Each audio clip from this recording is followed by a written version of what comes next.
রান্না খামো শাল কুমড় দিয়া মাছের মাথা শাল কুমড়টা কাটিয়া দুইয়া রেডি করে রাখছি। তারপরে মাছের মাথাটা আমি বাজিয়ে রাখছি আর কড়াই গরম বয়ে দিছি দেখতে পাররা। এখানে তারা মাছ বয়েছে করে খালাই গেছে কড়াইটা লিয়ে তৈরি করবা না। মশলা পেস্ট করে রাখছি। তেলটা গরম হয়ে গেছে, তেল গরম হয়ে গেছে। তেলের মধ্যে কয়টা গোটা পাঁচফোড়ন সম্বাস দিব। পাঁচফোড়ন দেওয়ার পরে পাঁচফোড়ন কাটার পরে দিলে আমি দুইটা গোটা তেজপাতা,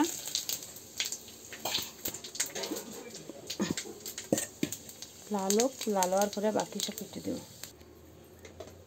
পাঁচফোড়নটা আমার কালা হয়ে গেছে দেখতে পারে। এখন বাটিয়ে রাখা মশলাটা করছি দিলে না লাগা দিই।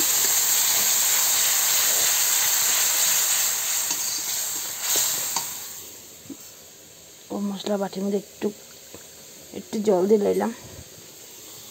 সব কিছু লাগাই দিয়েছে দেখতে পাবে। সাপ্লাইলে নেবার পারক মতন দিবি। ফুল ভিডিও দেবার আপনারা আমার সঙ্গে থাকবো। আমার সঙ্গে থাকা পারা না মোবাইলের কারণে গুলা লাগে। আমি শাল কুমড়া কাটিয়ে শাল কুমড়াটা অ্যাড করলাম। এখন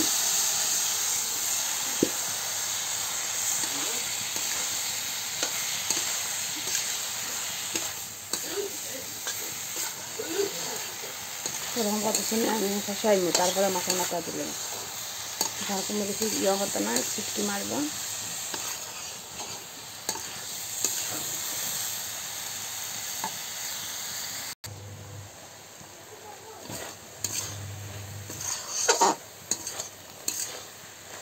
প্রায় আওয়াজ হতে সাধারণত দেখা গেলে লাউটা শুকাই গেছে শাল কুমড়াটা। তখন আমি এটার মধ্যে বাজিয়ে রাখা মাছের মাথা আমি অ্যাড করবো দেখতে পারা।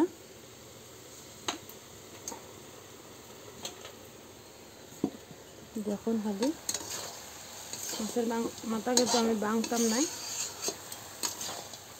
মাথাটা ছোটো তো বাঙ্গি লইলে সে খাটা হয়ে যাব। বাস ওরকম করে আমি রাখি দেব।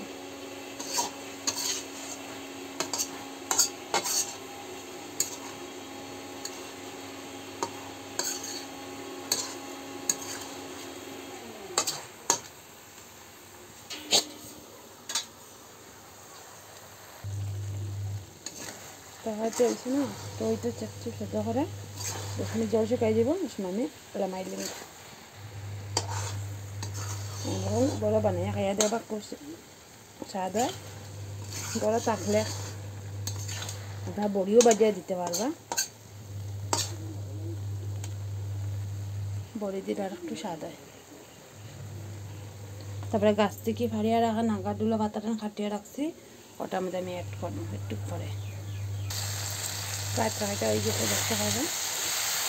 এটা একটু কাঁচা করেছি এখন কাটিয়ে রাখা নাগাডুলা পাতাটাই অ্যাড করে দিলাম।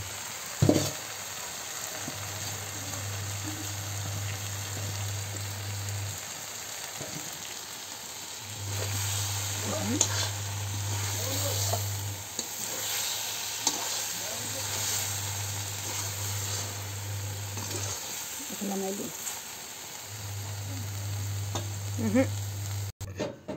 ভিডিওটা ভালো লাগলে লাইক কমেন্ট শেয়ার করবা।